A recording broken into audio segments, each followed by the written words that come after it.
দেশবাসীকে স্বাধীনতা দিবসের শুভেচ্ছা জানিয়েছেন ভারতীয় ক্রীড়াবিদরা। বিভিন্ন সমাজ মাধ্যমে পোস্ট করে দেশবাসীকে শুভেচ্ছা জানিয়েছেন সচিন থেকে শ্রীজেশরা। ৭৮তম স্বাধীনতা দিবসের উদযাপনে মেতে উঠেছে সারা দেশ।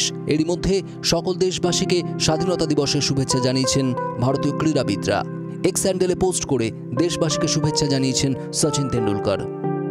এক্সে সচিন লিখেছেন, যারা ভারতের হয়ে খেলেন তারাই শুধু খেলোয়াড় নন, যারা সততা ও দায়িত্বের সঙ্গে নিজের কাজ করেন তারাই টিম ইন্ডিয়ার গুরুত্বপূর্ণ খেলোয়াড়। তাই আজ যখন জাতীয় সঙ্গীত বেজে উঠবে তখন সেটা আপনাদের জন্যই বাজবে বলে মনে করবেন। যতবার আমি দেশের হয়ে খেলতে নেমেছি ততবার আমি জাতীয় সঙ্গীত শুনে যেরকম অনুভব করতাম, আমি জানি আপনারাও সেরকমই অনুভব করবেন। সবাইকে স্বাধীনতা দিবসের অনেক অনেক শুভেচ্ছা। অলিম্পিক্স রূপজয়ী নীরজ চোপড়া জাতীয় পতাকা হাতে ছবি দিয়ে সবাইকে স্বাধীনতা দিবসের শুভেচ্ছা জানিয়েছেন। জাতীয় ক্রিকেট দলের কোচ গৌতম গম্ভীর সপরিবারে পতাকা উত্তোলন করেন। সেই ছবি পোস্ট করেন সমাজ মাধ্যমে। দেশের ৭৮তম স্বাধীনতা দিবসে ইনস্টাগ্রামে নতুন ভবিষ্যতের বার্তা দিয়েছেন ক্রিকেটার মোহাম্মদ শামিও। অলিম্পিক্স হকিতে ব্রোঞ্জ জয়ী দলের অন্যতম তারকা পিয়ার শ্রীজেশ। প্রধানমন্ত্রী নরেন্দ্র মোদীর ডাকে গোটা দলই আজ উপস্থিত ছিল লালকেল্লায়। সেখানে দাঁড়িয়ে পদক হাতে ছবি পোস্ট করেন শ্রীজেশ।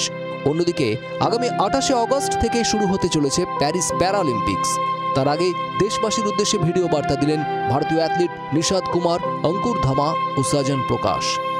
आप सभी को स्वतंत्रता दिवस की हार्दिक शुभकामनाएं। हमारे माननीय प्रधानमंत्री श्री नरेंद्र मोदी जी की सपोर्ट से हमारी ट्रेनिंग अच्छी चल रही है और हमें पेरिस पैरालंपिक्स के लिए शुभकामनाएं दी है और हम कोशिश करेंगे कि पेरिस पैरालंपिक्स में अच्छा परफॉर्म करें और देश के लिए मेडल जीतें। आप सभी देशवासियों को 78वें स्वाधीनता दिवस की हार्दिक शुभकामनाएं देता हूं।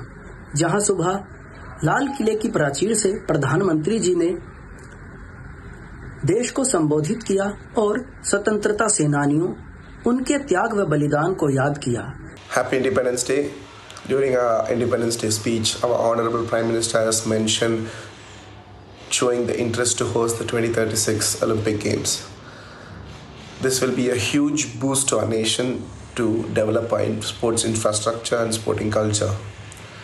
Also wishing our Paralympic contingent who is going to participate at the Paris Olympics, wishing them all the very best. স্বাধীনতা দিবসের উদযাপনে সারা দেশের সঙ্গে আনন্দে মিশেছেন ভারতীয় ক্রীড়াবিদরাও। ব্যুরো রিপোর্ট, জি24 ঘন্টা। বাংলার আওয়াজ, বাঙালির আবেগ, জি24 ঘন্টা।